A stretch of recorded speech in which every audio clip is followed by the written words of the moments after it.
680's Richard Southern joins us now. Richard, lots of talk about the increased minimum wage here in Ontario, but in the U.S., Walmart is voluntarily boosting the starting salary for all its workers. Yeah, very interesting. So the world's largest retailer, Francis, increasing the starting salary for its U.S. workers to $11 per hour. That's up from the current $9. It's also giving a one-time cash bonus to longtime employees of $1,000 and expanding maternity leave. Again, this is just in the United States. It's all part, the company says, of trying to keep up with an increasingly competitive job market. It's also tied to the fact that the U.S. is launching a big tax cut program, one of the few successes that the Donald Trump administration has been able to push through. And, Target last year, Francis, announced that it would be raising the minimum wage in the States to $15 an hour again voluntarily as they look to attract workers. So it's interesting. We have these stories coming out of the States when we're talking about our minimum wage increase here.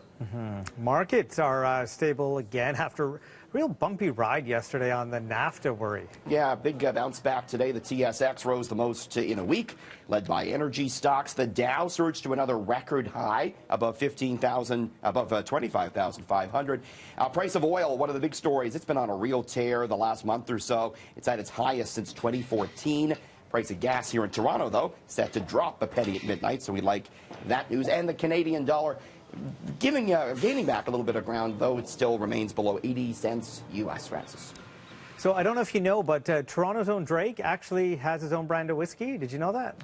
I did know that. Have you tried it? We talked about that here. No, I haven't tried it. Have you? No, but he wants investors to sample it now, doesn't he? I don't think we'd look as cool as Drizzy did right there taking a sip.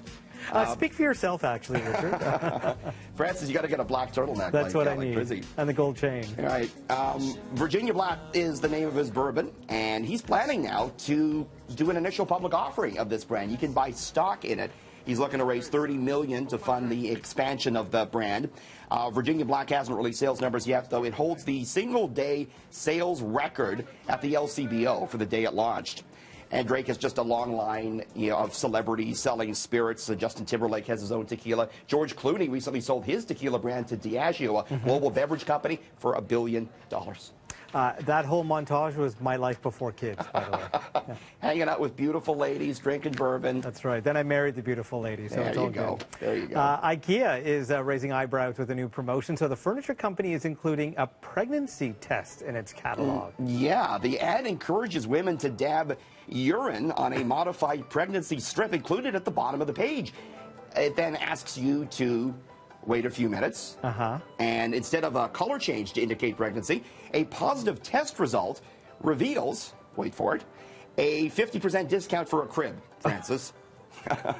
Wow. If you sign up to IKEA's loyalty program. So that's what they're kind of trying to drive you to. It's a bit of a controversial ad campaign by the Swedish furniture giant, just available in Sweden currently.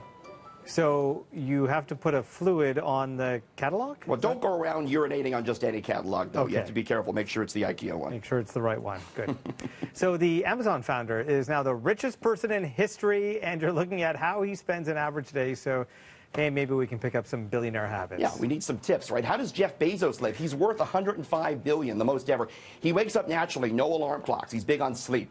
No early morning meetings, so to spend time with his family. He applies the 2-pizza rule to a meeting. Never hold a meeting, Francis, that is only hold the meeting if it's large enough to feed people with 2 pizzas. So don't have big get-togethers. He washes his dishes after dinner like a regular Joe. And he believes he'll travel into space one day. Remember, they have a rocket program at Amazon, and so he stays physically fit. So follow those tips, and you, too, may be worth $105 billion. Yeah, if I had $105 billion, I wouldn't need to wake up at a certain time either. No, and I wouldn't be washing my dishes either. No. So it may be the most bizarre thing revealed at the Consumer Electronics Show this year, robotic exotic dancers. Oh, yes. They were at a gentleman's club just off the Vegas Do we need to run Strip. a warning here? Like, is this... Yes, says we need a parental warning on this. But they're not actual humans, so I think we're okay. Oh, okay. So, they are being shown off as part of the Consumer Electronics Show. The robots have CCTV security cameras for faces. You can see their metal interiors and wires, though they were wearing high heels, Francis. They're the work of a British artist, and he says there's big demand for the robot dancers. He rents them out for big money to corporate parties and to gentlemen's clubs all over the world. No, I don't have a reaction. Now we've seen everything on We have. CityViz. All right. Thank you, Richard.